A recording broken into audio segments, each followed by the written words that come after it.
Hey everybody, it's Mindset Monday today. Happy Monday everybody. Right, we're going to talk today about how to get motivated for the week, getting that right mindset, and we're going to hand it over to Andy to talk about sort of things that can really get you fired up for the week and how to take on different challenges and the right mindset to have. So Andy, what sort of thing are we going to be discussing? I think today the thing that I wanted to talk about was failure. Because when we start thinking about achieving different things in our business, then we have to do new things, we have to take new actions.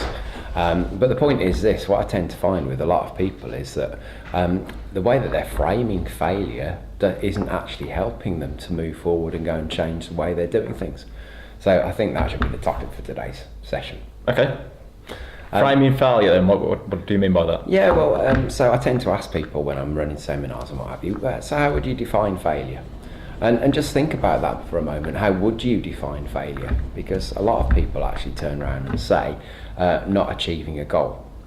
Well, if that's your definition of failure, then what are you setting yourself up for? Not trying anything new, because let's be fair, the definition of a goal, if it's something you can do right now, then it's not a goal, it's a task.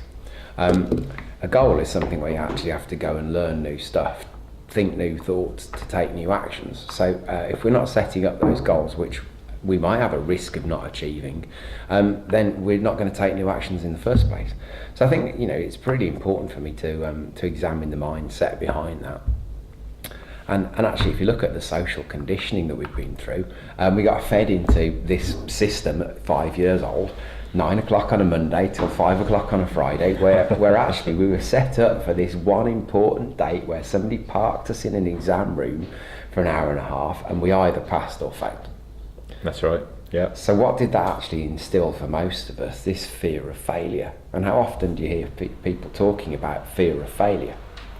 Now actually, for me, that's the way that we frame stuff in our head, because the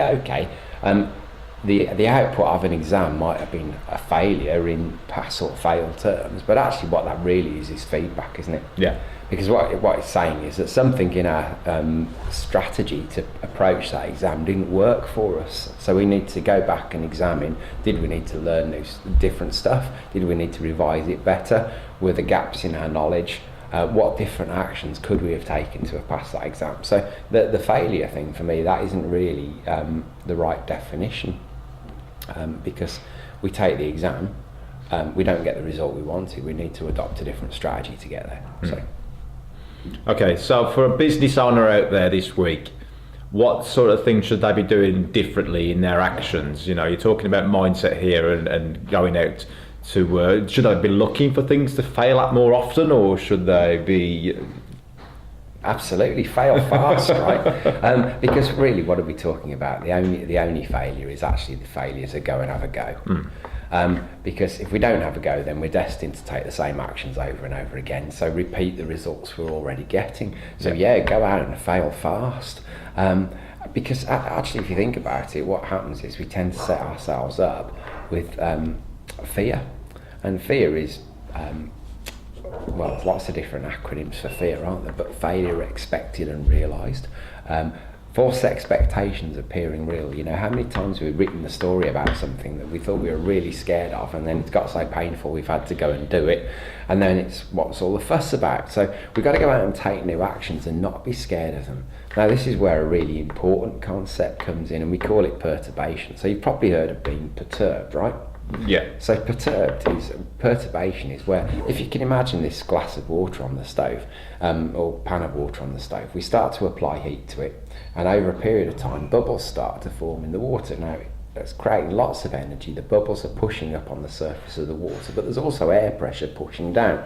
So we have to create massive energy to push those bubbles through, because there's a lot of surface tension sitting there on the water. So actually to push through and change state, lots and lots of energy is required, and that's the point of perturbation, where those bubbles are pressing against the surface of the water.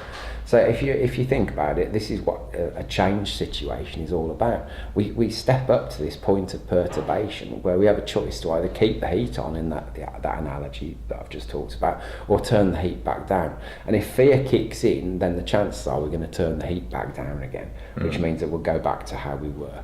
So for me, we're really setting a goal to stay the same if we allow perturbation to take control of us. So yeah, fail fast, go out there, try new stuff. Don't risk the farm, but actually take new actions and take the feedback, because it isn't a failure. The only failure is the failure to participate. What would you say is one of the main reasons that people don't achieve their goals?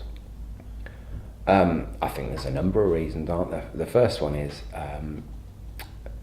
that they attempt to take action on a goal without learning new stuff.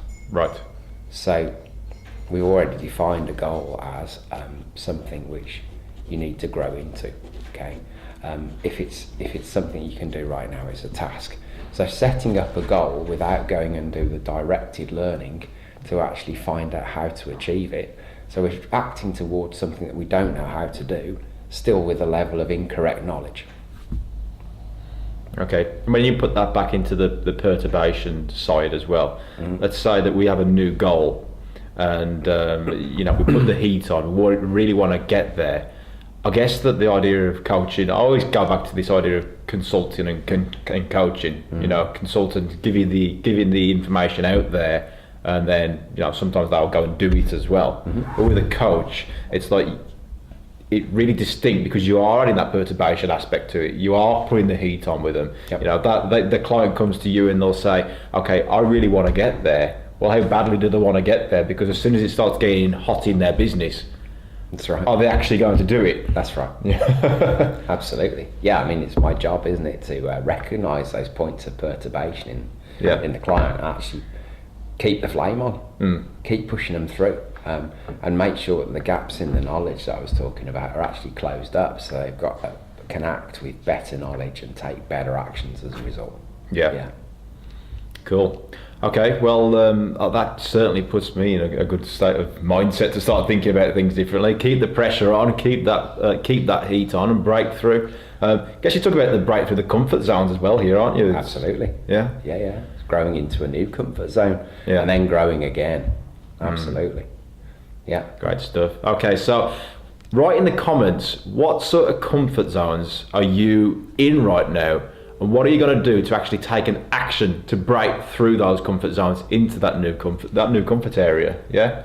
So as we grow, we perturb what you're saying, into a new area. But then there's always something to keep growing on, isn't there? Sure. Yeah. Absolutely. And also put in the comments, if you chose to break through that perturbation, what impact would it have on you? Good idea. Okay, guys, that was the Mindset Monday. Catch us on Friday for the Friday review, and we'll talk then of what has actually gone on in Andy's coaching sessions, what have been the main areas that have come up that business owners are finding challenging right now. So that's Friday review, so catch us then. Have a great week.